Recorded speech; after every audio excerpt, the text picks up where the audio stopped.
ক্রীড়াঙ্গনে কিভাবে আসা আসলে ক্রিকেটের সঙ্গে? আমরা আমরা পারিবারিকভাবে সবাই খেলাধুলার প্রতি আসক্ত, কারণ আমার আব্বা অনেক আগে ব্রিটিশ আমল থেকে উনি কলকাতায় ছিলেন, কুমিল্লা থেকে কলকাতায় গিয়েছিলেন, ওইখানে সরকারি চাকরির সুবাদে উনি মানে সেখানে ছিলেন, এবং ওখান থেকে কিন্তু খেলাধুলা উনি পছন্দ করতেন, দেখতেন তখন।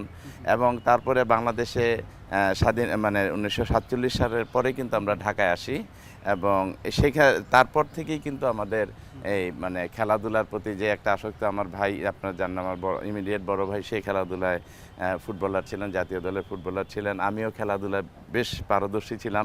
আমি ফুটবল, ক্রিকেট সবই খেলতাম। তো আমি ক্রিকেটটা বেশি খেলতাম আর কি। ক্রিকেটে আমি বিভিন্ন জায়গায় যেমন আমার স্কুল টিমে আমি খেলেছি, আমার কলেজ টিমের হয়ে আমি খেলেছি, আমার ইউনিভার্সিটি, ঢাকা ইউনিভার্সিটিতে জানেন অনেক শক্তিশালী দল হতো, সেখানে 6-7 জন জাতীয় দলের খেলোয়াড় থাকতো। তারপরও আমি মানে দলের মানে ইউনিভার্সিটি খেলেছি, এবং খেলাটা আমাদের একটা নেশা ছিল দারুণভাবে, এবং এটার প্রতি যে একটা আগ্রহ, এটা ভাষায় প্রকাশ করা যায় না। এবং এই ছোট থেকেই কিন্তু আমরা এই খেলাধুলা বা সবার সাথে অর্গানাইজ করা, কিভাবে মানে আরও ভালো করা যায়, সেগুলি নিয়ে কিন্তু আমরা সব এলাকার সবার সাথে আমরা আলোচনা করে কিন্তু এই খেলাধুলা আয়োজন করতাম।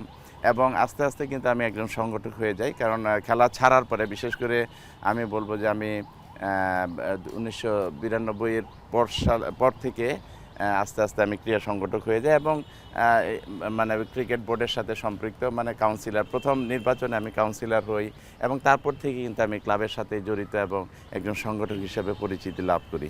ভাইয়া, আপনার আসলে বিসিবিতে যোগদানের বিষয়টা যদি বলতেন, মানে বিসিবিতে আসাটা কিভাবে? সবাই যখন প্রথমবার কাউন্সিলর করা হয়, তখন থেকেই আমি কাউন্সিলর, এবং তখন থেকেই কিন্তু আমি ক্রিকেটের সাথে মোটামুটি জড়িত।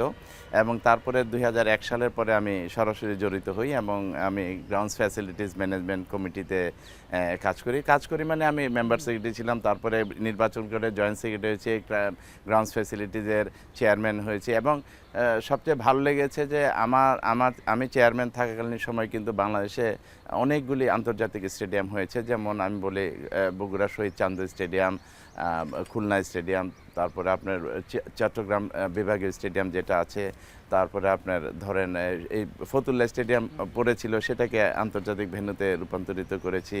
এরকম রাজশাহী স্টেডিয়াম থেকে শুরু করে বরিশালটাও আমরা পরিকল্পনা করেছিলাম, সিলেটটাও আমরা পরিকল্পনা করেছিলাম, পরে এগুলি সম্পন্ন হয়েছে। তারপরে আরও খেলোয়াড়দের সুবিধার্থে কিন্তু অনেকগুলি ইনডোর প্র্যাকটিস ফ্যাসিলিটিস করা হয়েছিল, তখন আমি গ্রাউন্ডস ফ্যাসিলিটিসের চেয়ারম্যান ছিলাম। এইটার মাধ্যমে কিন্তু অনেক তৃপ্তি লাভ করেছিলাম, এই কারণে যে আমাদের দেশের খেলোয়াড়রা মানে যখন বৃষ্টি সিজন, একটা সময় ছিল বৃষ্টি সিজন শুরু হলে সমস্ত খেলাধুলা বন্ধ হয়ে যেত বাংলাদেশে, সেটা আপনারা জানেন।